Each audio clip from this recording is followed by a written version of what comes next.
नमस्कार दोस्तों, आज हम स्टार्ट करने जा रहे हैं एंडोक्राइन सिस्टम को। सबसे पहले तो इंटर्न्स के लिए स्पेशल कॉन्ग्रेचुलेशन, क्योंकि इंटर्नशिप की थकान और टॉक्सिक एचओडी की टॉन्ट से बच के तुम लोगों ने पढ़ाई के लिए कुछ टाइम निकाल लिया है। तो चलो, आज हम स्टार्ट करने जा रहे हैं एंडोक्राइन सिस्टम से। ठीक है, तो एंडोक्राइनोलॉजी एक ऐसा सब्जेक्ट है जो कि हमारे मेडिसिन के यूनिट की तरह होता है। ठीक है, सबसे ऊपर मेडिसिन के यूनिट में क्या रहेंगे हमारे। चलो एक सेकंड, पेन का कलर चेंज कर लेता हूँ। तो सबसे पहले हमारे यूनिट के ऊपर क्या रहते हैं, हमारे एचओडी। ठीक है, उसके नीचे क्या रहते हैं, एसोसिएट प्रोफेसर। ठीक है, उसके नीचे रहते हैं आपके असिस्टेंट प्रोफेसर। ठीक है, उसके नीचे रहते हैं आपके जेआर, और उसके नीचे क्या रहते हैं, इंटर्न्स। ठीक है, इंटर्न्स। तो अब क्या होता है ना, जैसे कि यहाँ पे एचओडी काम करता है, वैसे ही हमारी बॉडी के अंदर जो एंडोक्राइन सिस्टम है, उसका भी एक मास्टर होता है जिसको हम लोग बोलते हैं हाइपोथैलेमस। ठीक है, ये होता है हाइपोथैलेमस। ठीक है, तो इसके बाद में ये जिसको सिग्नल देगा वो क्या होगा, हमारा पिट्यूटरी ग्लैंड होगा। ठीक है, और ये पिट्यूटरी ग्लैंड से फिर सिग्नल निकल के हमारे बाकी ग्लैंड्स तक चले जाएंगे। ठीक है, तो एंडोक्राइन सिस्टम के अंदर हमारी बॉडी क्या निकालती है, इनको हम लोग बोलते हैं हार्मोन्स। ठीक है, हार्मोन्स का क्या मतलब होता है, ये कुछ ऐसे नॉन न्यूट्रिएंट केमिकल होते हैं जो कि हमारी बॉडी के अंदर केमिकल मैसेंजर का काम करते हैं। ठीक है, जैसे कि हमारी बॉडी के अंदर कुछ नर्व्स होती है जो कि न्यूरल सिग्नल को ट्रांसमिट करती है इलेक्ट्रिकल इम्पल्स के फॉर्म में। उसी तरीके से कुछ ऐसे केमिकल्स होते हैं जो कि हमारी बॉडी के अंदर सिग्नल ट्रांसमिट करने का काम करते हैं, जिन्हें हम लोग हार्मोन्स कहते हैं। ठीक है, तो ये सब चीज़ें आपने कभी ना कभी 12th में पढ़ी होगी। तो अब हम लोग स्टार्ट करते हैं हार्मोन एक्शन से। ठीक है, तो हमारे हार्मोन काम किस तरीके से करते हैं। हमारी बॉडी के अंदर बेसिकली दो तरीके के हार्मोन्स होते हैं। ठीक है, एक तो इनमें से होते हैं आपके लिपिड सोल्यूबल हार्मोन्स। ठीक है, और दूसरे होते हैं हमारे वाटर सोल्यूबल हार्मोन। सबसे पहले हम लोग लिपिड सोल्यूबल को पढ़ेंगे। ठीक है, अब ये लिपिड सोल्यूबल होते हैं हमारे वीआईपी मेंबर्स। ठीक है, क्या होते हैं ये लोग, वीआईपी मेंबर्स। ठीक है, वीआईपी का क्या मतलब है, जैसे कि हमारे घर पे कुछ विधायक वगैरह आते हैं। ठीक है, और विधायक आने के बाद में हमारा चापलूस चालू हो जाता है, अरे सर आप तो हमारी ही जात के हैं, आइए हमारे घर के अंदर बैठिए हमार कुर्सी पे। ठीक है, ये सारी फालतू की चीजें चालू हो जाती है। तो हमारी सेल भी कुछ इसी तरीके से रिएक्ट करती है। मान लो अगर ये लिपिड टाइप का कुछ हार्मोन आ गया, जैसे कि मैंने यहाँ पे हरा हरा वाला दिखाया है, मान लो कि ये हमारा लिपिड सोल्यूबल हार्मोन है। अब हमारी मेम्ब्रेन भी क्या होती है, लिपिड होती है। ठीक है, तो हो गए दोनों एक जात के। अब एक जात का है तो इसको क्या करेगा, डायरेक्टली घर के अंदर आने देगा। ठीक है, तो इसको किसी से पूछने की जरूरत नहीं है, डायरेक्टली घर के अंदर जाके अपना अपना काम कर लेगा। अब ये होते हैं हमारे वीआईपी हार्मोन्स, मतलब लिपिड सोल्यूबल। अब इनमें कौन कौन आएंगे, इनमें सबसे पहले तो आएंगे हमारे स्टेरॉइड हार्मोन्स। ठीक है, क्योंकि स्टेरॉइड्स भी क्या होते हैं, लिपिड्स होते हैं। ठीक है, तो ये स्टेरॉइड हार्मोन में क्या हो जाएगा आपका, इसमें आ जाएंगे आपके ग्लूकोकॉर्टिकॉइड्स, मिनरलोकॉर्टिकॉइड्स, सेक्स कॉर्टिकॉइड्स। ठीक है, तो मैं यहाँ पे लिख देता हूँ कॉर्टिकॉइड्स। ठीक है, ये हो गए हमारे कॉर्टिकॉइड्स। ठीक है, उसके बाद में दूसरा क्या होगा हमारा, एक और हार्मोन है जो कि लिपिड सोल्यूबल होता है, वो होते हैं हमारे थायराइड हार्मोन्स। ठीक है, ये होते हैं हमारे थायराइड हार्मोन्स। ठीक है, अब इन दोनों हार्मोन्स के बीच में एक बेसिक डिफरेंस होता है कि ये जो हमारे स्टेरॉयड हार्मोन होते हैं, इनके रिसेप्टर हम लोगों को मिलते हैं साइटोप्लाज्म में। ठीक है, स्टेरॉयड के रिसेप्टर कहाँ मिलेंगे, साइटोप्लाज्म में। ठीक है, और ये जो हमारे थायराइड वाले हार्मोन होते हैं ना, इसके रिसेप्टर्स रहते हैं हमारे न्यूक्लियस के अंदर। ठीक है, आगे चल के हम लोग इसको पढ़ेंगे अच्छे से। ठीक है, तो ये हो गए हमारे कौन से, लिपिड सोल्यूबल हार्मोन। अब दूसरे आते हैं हमारे वाटर सोल्यूबल हार्मोन। अब वाटर सोल्यूबल होती है आम जनता। ठीक है, जैसे कि मान लो आम जनता में से कोई निकल के तुम लोगों में से चला गया विधायक जी के घर के बाहर, तो विधायक जी के घर में तो तुम लोगों को डायरेक्टली घुसने नहीं देंगे। सबसे पहले कौन मिलेगा आपको, वॉचमैन मिलेगा। ठीक है, फिर वो आप उस वॉचमैन को कुछ बताएंगे कि हम लोगों को विधायक जी से ये काम है। फिर वो वॉचमैन किसी उसके पीए को बताएगा, फिर वो पीए जाके किसी और को बताएगा। ऐसे 3-4 किसी और मिल के आपका मैसेज फाइनली किस तक पहुंचेगा, विधायक जी तक पहुंचेगा। ठीक है, तो चलो मान लो कि ये हमारे है कॉमन पब्लिक, और इस सेल मतलब है हमारा विधायक जी का घर। ठीक है, ये क्या है, एमएलए हाउस। ठीक है, तो अब क्या होगा, सबसे पहले तो हमारा ये जाके यहाँ पे चिपकेगा, ये मिल गया इसको वॉचमैन। ठीक है, इसी वॉचमैन को हम लोग बोलते हैं रिसेप्टर। ठीक है, क्या बोलते हैं इसको, रिसेप्टर बोलते हैं। ठीक है, अब ये रिसेप्टर क्या करेगा, किसी और को मैसेज देगा। ठीक है? अब ये जिसको मैसेज देगा ना, उसको हम लोग बोलते हैं सेकंड मैसेंजर। हम लोग आगे चल के पढ़ने वाले हैं इसको, ठीक है? ये हो गया हमारा सेकंड मैसेंजर। अब इस सेकंड मैसेंजर जाके किसी और को एक्टिवेट कर देगा, वो किसी और को, ऐसा कर करके फाइनली हमारा मैसेज जहाँ तक पहुँचना है वहाँ तक पहुँचेगा और जो भी डिज़ायर्ड एक्शन है वो होके रहेगा, ठीक है? तो ये होते हैं हमारे वाटर सोल्यूबल हार्मोन। अब वाटर सोल्यूबल वालों में हम लोग क्या-क्या करते हैं? इसमें आते हैं हमारे मेनली प्रोटीन बेस्ड हार्मोन्स, ठीक है? एक तो होते हैं हमारे प्रोटीन बेस्ड हार्मोन्स, दूसरे क्या होंगे? कुछ अगर पेप्टाइड हार्मोन्स होंगे तो वो भी इसमें आ जाएँगे और तीसरे हमारे होते हैं कैटेकोलामिन्स, ठीक है? कैटेकोलामिन्स, कैटेकोलामिन्स का क्या मतलब है? हमारे इपिनेफ्रिन और नॉरएपिनेफ्रिन। तो ये हो गया हमारा हार्मोन एक्शन का पहला चीज़, ठीक है?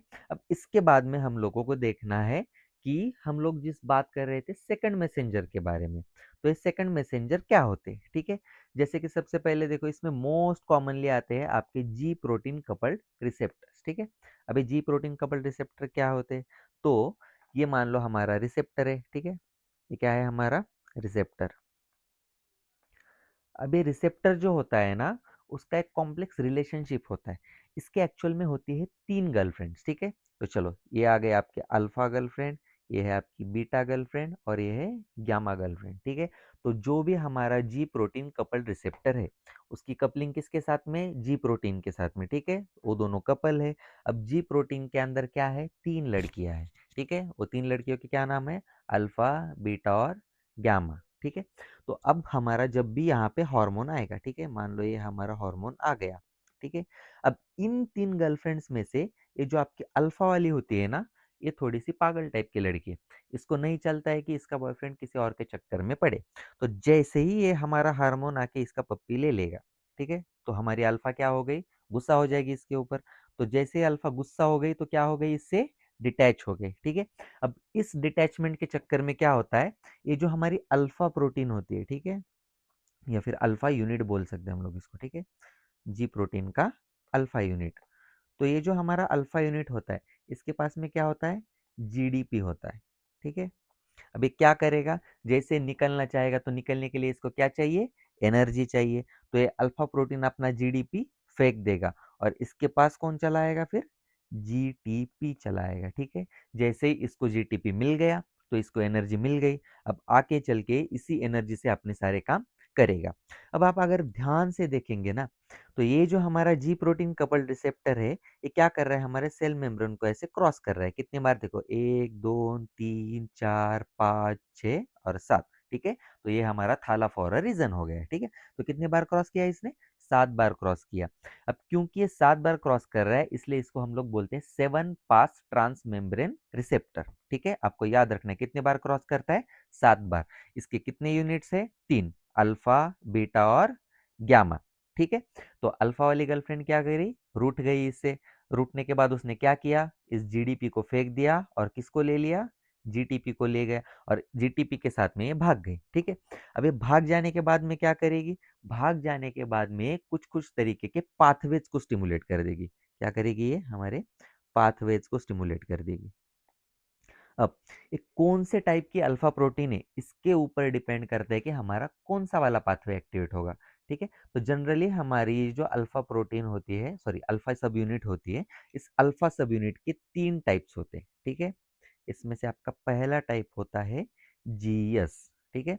दूसरा वाला टाइप होता है आपका जीक्यू और तीसरा वाला टाइप होता है आपका जीआई, ठीक है? इसका मतलब होता है स्टिमुलेटरी, आई का मतलब होता है इनहिबिटरी, ठीक है? तो बेसिकली हमारी ये जो अल्फा सब यूनिट है, ये 3 टाइप की हो सकती है। पहली होती है जीएस, दूसरी होती है जीक्यू, तीसरी होती है जीआई। अब इनमें से कौन से टाइप की अल्फा सब यूनिट है, इसके ऊपर डिपेंड करेगा कि ये अल्फा सब यूनिट आगे जाके कौन से पाथवे को स्टिमुलेट करेंगी, ठीक है? चलो, तो अब हम लोग देखते हैं आगे। अब देखते हैं हम लोग कि कौन से पाथवे को स्टिमुलेट करेगी। तो सबसे पहले हम लोग देखते हैं जीएस पाथवे। अब अगर हमारा जीएस पाथवे एक्टिवेट हो रहा है, तो कौन-कौन से हार्मोन होंगे जो कि जीएस पाथवे को एक्टिवेट करेंगे? इसके लिए हम लोगों को एक न्यूमोनिक याद रखना है, जिसको हम लोग बोलते हैं फ्लैट चैम्प, ठीक है? क्या होता है हमारा फ्लैट चैम्प? अब यहाँ पे एफ से आपका आ जाएगा एफएसएच, ठीक है? एल से क्या आ जाएगा फिर, एल एच आ जाएगा, ठीक है। ए से क्या आ जाएगा, ए सी टी एच आ जाएगा, ठीक है। इसके बाद में टी से क्या आ जाएगा आपका, टी एस एच आ जाएगा, ठीक है।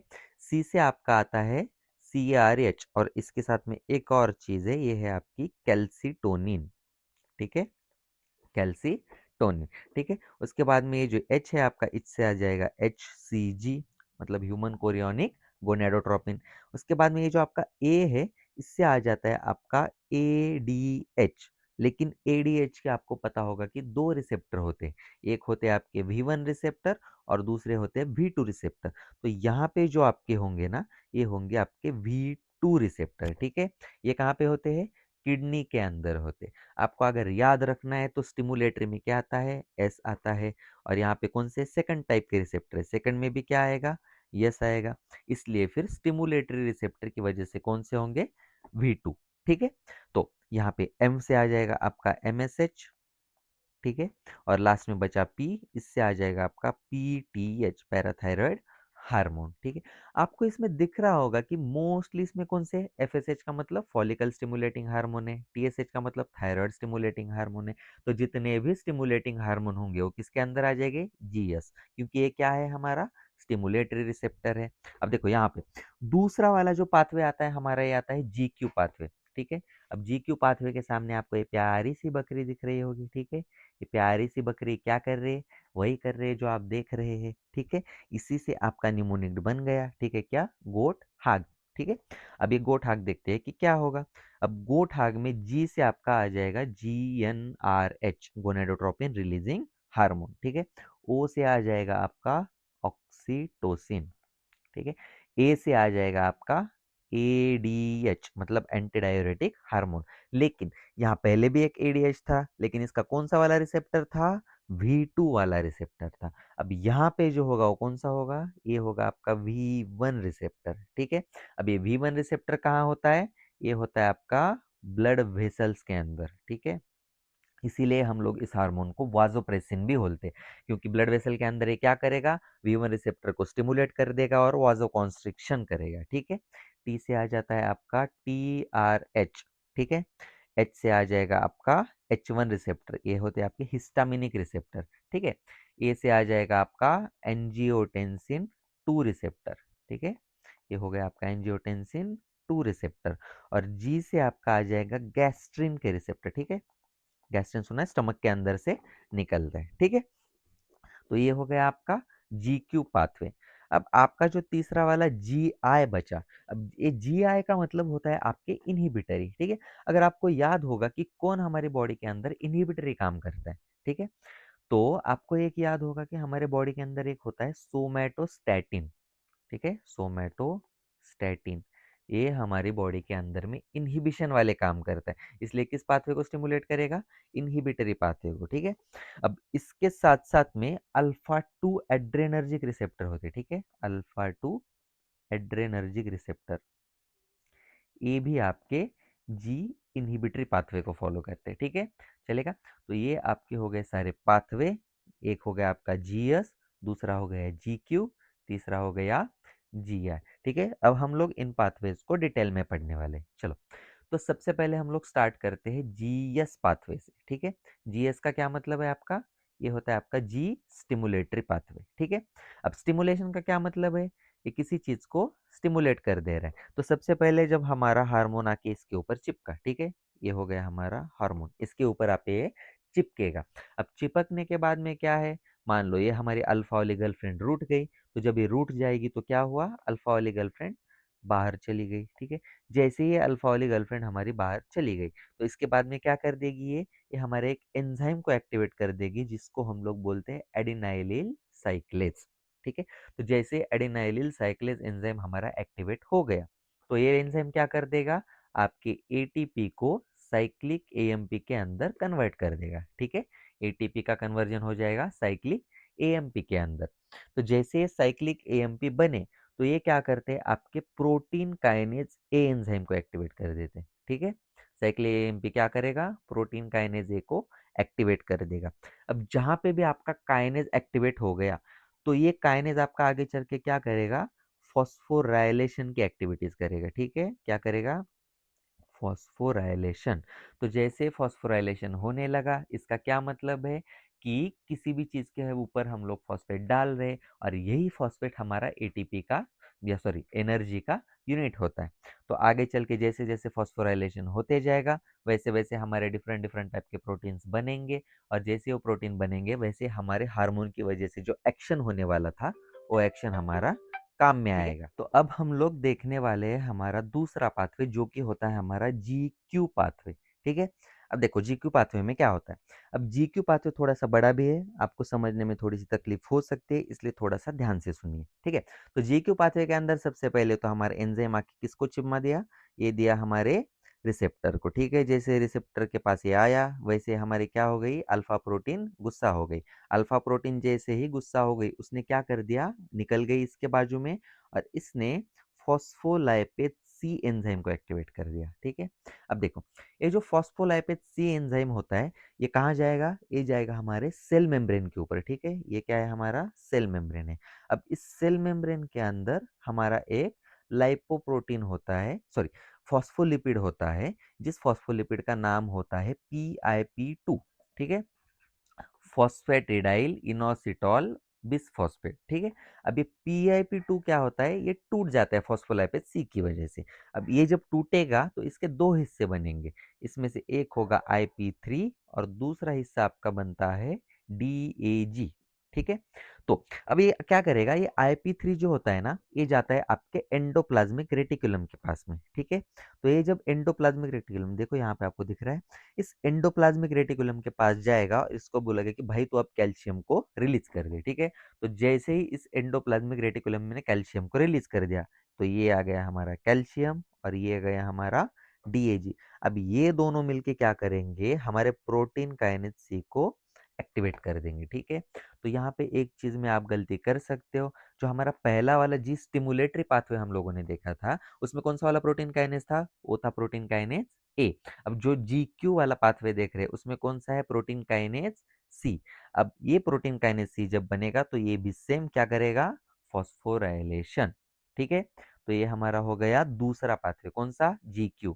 पहले क्या किया? रिसेप्टर पे आके चिपका, उसके बाद में फॉस्फोलाइपेज सी को एक्टिवेट कर दिया। उसने क्या कर दिया? हमारे सेल मेम्ब्रेन के अंदर पे एक जो फॉस्फोलिपिड था PIP2, उसको उसने तोड़ दिया। तोड़ देने के बाद में इसके दो हिस्से बने, एक था हमारा IP3, दूसरा था DAG। तो IP3 ने क्या किया? एंडोप्लाज्मिक रेटिकुलम को सहलाया और उसने क्या रिलीज कर दिया? कैल्शियम को रिलीज कर दिया। और DAG और कैल्शियम दोनों ने मिलकर क्या कर दिया? प्रोटीन काइनेज सी को एक्टिवेट कर दिया और इस तरीके से हमारा दूसरा वाला पाथवे खत्म हो गया। अब तीसरे वाले पाथवे में कुछ खास नहीं है, ठीक है? इसमें क्या होता है? ये जो हमारा अल्फा सब यूनिट निकलता है, ठीक है? ये जो अल्फा इनहिबिटरी सब यूनिट है, ये आपके एडेनाइलिल साइक्लेज एंजाइम को इस बार में क्या कर देगा? इनहिबिट कर देगा। तो जैसे एडेनाइलिल साइक्लेज इनहिबिट हुआ, तो एटीपी का कन्वर्जन साइक्लिक एएमपी में नहीं हो पाएगा। तो जब ये नहीं हो पाएगा, तो आगे वाली प्रोसेस भी नहीं हो पाएगी। इस तरीके से हमारे ये तीनों पाथवे क्या करते हैं? काम करते हैं, ठीक है? तो यहाँ पे आपका एक पाथवे बताना रह गया था, वो होता है रिसेप्टर ग्वानिलाइल साइक्लेज पाथवे। अब जैसे कि हमने जीएस पाथवे में देखा था, क्या हो रहा था? यहाँ पे रिसेप्टर पे आके चिपका, उसके बाद में उसने एडिनाइलिल साइक्लेज को एक्टिवेट कर दिया, उसके बाद में कन्वर्जन हो गया आपका एटीपी का साइक्लिक एएमपी में। उसी तरीके से यहाँ पे आपका ये जो जीटीपी है, उसका कन्वर्जन हो जाता है साइक्लिक जीएमपी में। और इसके बाद में जैसे यहाँ पे प्रोटीन काइनेज ए बना था, यहाँ पे आपका बनेगा प्रोटीन काइनेज जी। अब ये प्रोटीन काइनेज जी की एक खास बात होती है, ये करवाता है आपका स्मूथ मसल्स का रिलैक्सेशन, ठीक है? करवाता है स्मूथ मसल का रिलैक्सेशन। तो इसके ऊपर से हम लोग रख सकते हैं कि ये हमारे किस चीज़ों में काम करेगा? जो भी हमारी चीज़ें ब्लड वेसल्स को डायलेट कर देगी, ठीक है?